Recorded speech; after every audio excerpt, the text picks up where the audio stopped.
Pretty close. Okay. I gotta give you 85% at least. Okay. G was born to a single mother who taught him to be courageous in the face of uncertainty. She passed away due to self-inflicted wounds in 1993. He is here to offer people in pain another option, the Baker Act. Here is his story: homicide, apple pie, and the Baker Act.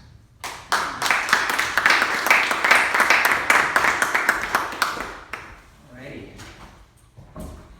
So, homicide, apple pie, and the Baker Act. What is the Baker Act? Is it a guideline for baking? Not quite. The triplex we were going to buy when I moved to Florida was totally soaked in cat urine, and in the middle, the toilet was falling through because of all the flooding that had rotted out the bottom.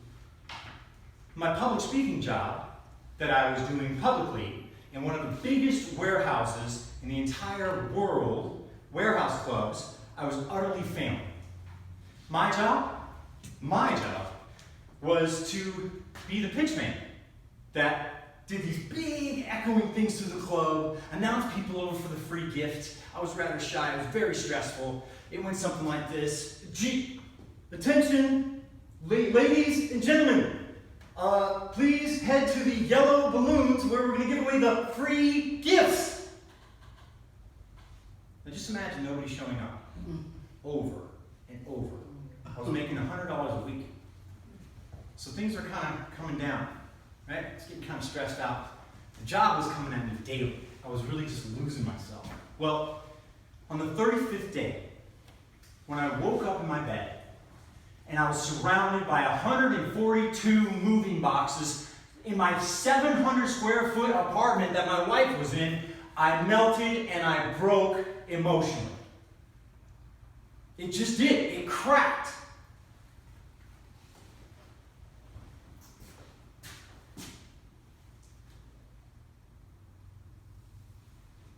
You ever have somebody say to you, "Here's handcuffs for you"? Well, the police were nice enough, but they weren't handcuffing me because I was punching somebody in the face, or I was wrecking the house, or I was hurting my wife. Nope. They were protecting me from myself. Because at that point, I was going through choices in my very dark and depressed mind. Right? What are the three choices? Quit the job, go somewhere else new. But the mind took over. Well, no, you can't do that. You're a shitty presenter. You have very loose grammar. Matter of fact, you have dyslexic phrasing, you have skinny wrists, and you have really overgrown nose and ear hair. Nobody's ever gonna buy from you. You suck. It's awful. One of those moments, right? I was trying to make laughter as I'm drowning in the sorrow of it. So I had to make some choices. As I kind of wandered in my life, and I was thinking of the other option is what? Choose out. I could have followed my family's legacy and just ended it. I was like, wow, that would get rid of a lot of the pain I'm going through. Okay, third option. I'm a man, I like threes. Choose in. Choose into life, right? That was my third option. So, with that in mind, I went in the living room with my wife, and I said, I'm concerned for my safety, and my mind is in a very dark, depressed place. I'm concerned that I could hurt myself. Now, I don't know about you, it takes a lot to say that to another human being. It does. It takes a lot. It takes a lot for me to stand up here and talk about this. I'd much rather talk about surfing and painting my house. Honestly, I'd rather talk about a hemorrhoid than talk about the Baker Act, if you get where I'm coming from. But you do get where it's coming from, because guess what? If you don't take care of yourself, it's going to be a big pain in your ass later. Now, where did the stress keep coming? Oh, this is the best part. So I'm already under. You feel the under already? Did I give you that? Do you feel the under, or do you need to feel more under? Because here's how it came. My boss said you suck at your job, and he put me in a 100% speaking Spanish store. What? I mean, I speak a little Spanish, donde el baño, Okay, so here's me. I'm freaking out, trying to keep it together. What do? Okay, I gotta get some key points to my announcement. Let's get a translator. Perfect. Yellow balloons. Globos amarillo. A la globos amarillo. 2 minutos, por favor, para free gifts. They came. 50 came ready at my booth. What did I say to them? Nothing. Because I didn't know how to say anything else. I couldn't pitch in Spanish. I could only say hello and come to the yellow balloons. Globos amarillo in Spanish. So you with me so far? We're just kind of going through the fun of it all. Now, some of you are going to say to me, you're going to say, gee, I like where you're going, but what is the Baker Act? Right? Isn't that what you're wondering? What is the actual Baker Act? So let me read it to you, because I want to give you the definition.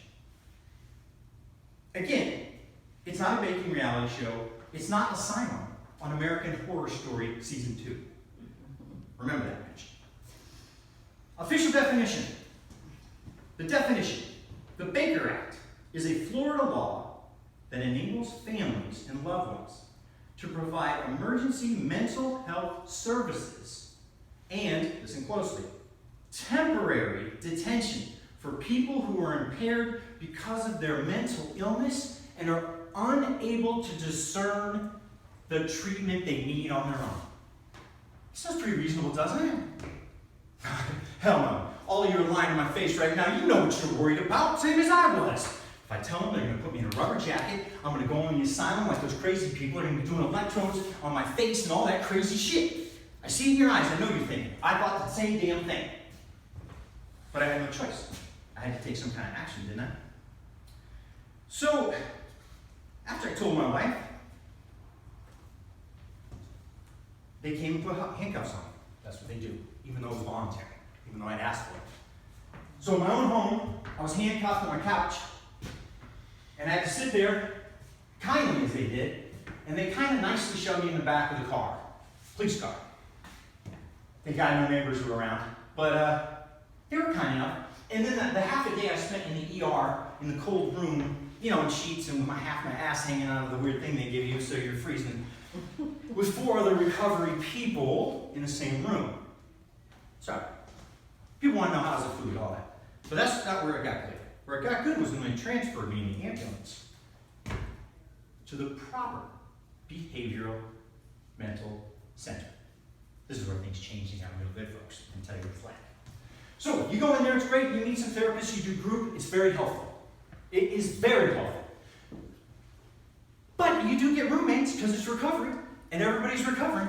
So when you're in the room, and there's 4 of you at night, oh man, it gets loud in there at night. People are struggling, screaming like you can't even imagine. So one night we got our snore, massive snore. So loud that the roommate and I, there's 3 of us, he's snoring over there lighting up like a jet engine with no crease going down a boulder runway. Just like, boom, like just lighting up. 2 guys that we light up, he gets up, we're in the middle of the night, like my roommate. At the same time, I'm like, dude, can you not hear yourself? Do you know what his response was? And me and my boy, we just went back to sleep. And I just went back into him. Gotta tell you the truth what it's like in there. I can't tell you it's sweet. But I will say this, my therapist in there saved my life. Because the meds they had me on before, which were a stigma and I never used, were causing me to get ill physically. Like I was on the edge of vomiting all the time. But when I went in the behavioral center, she had seen so many cases that as soon as I came in, she was like, oh, I think you should try A and B. Just try it out, see how it works. It was perfect. It set my life on a chart back to where I wanted to be. Everything was going well. And, you know, after 6 days in there, they do this thing where you get to write something powerful. I'm gonna read a letter to you. You can tell I'm getting a little nervous and stuff. It's what I wrote when I was at the end of the journey there, okay? Today I choose life. Mental illness is a difficult subject to share and discuss. For my own health, I'm going to share my story. My mother committed suicide many years ago due to undiagnosed depression.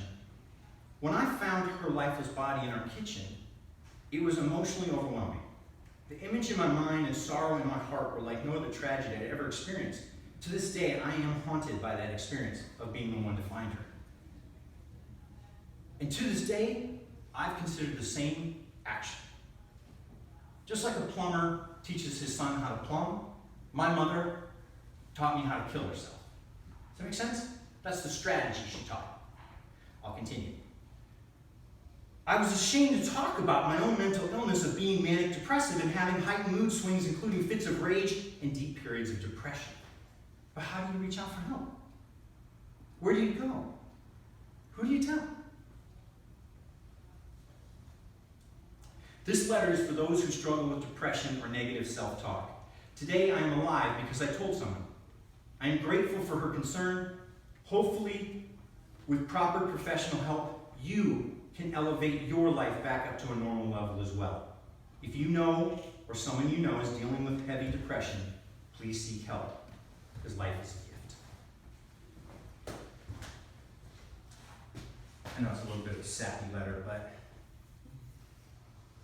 So, let me just share though, that I have to say it's pretty delightful to get to do something with crayons, because you don't expect it. Thank you, Sonia. You don't expect crayons to light you up, but I have to tell you, man, right when your recovery goals out in crayon, it does something to you so you don't take your shit so seriously. And that was a good takeaway. Now, 3 days of reflection later, everything changed. The doc changed my meds. I'm alive. I've done so many other things since then. I certainly hope other people will take that chance. And I think it was worth the handcuffs. I think it was worth the embarrassment. And I think it was worth the loud roommate. Stay safe, drink water, be brave, and go get help. I am Gita Cristofaro. This is part of the Triple M 2020 Intro to Mental Health Tour. Thank you for your time.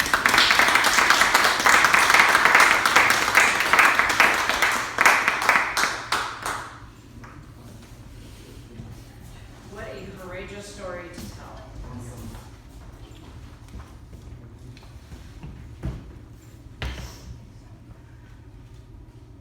Our second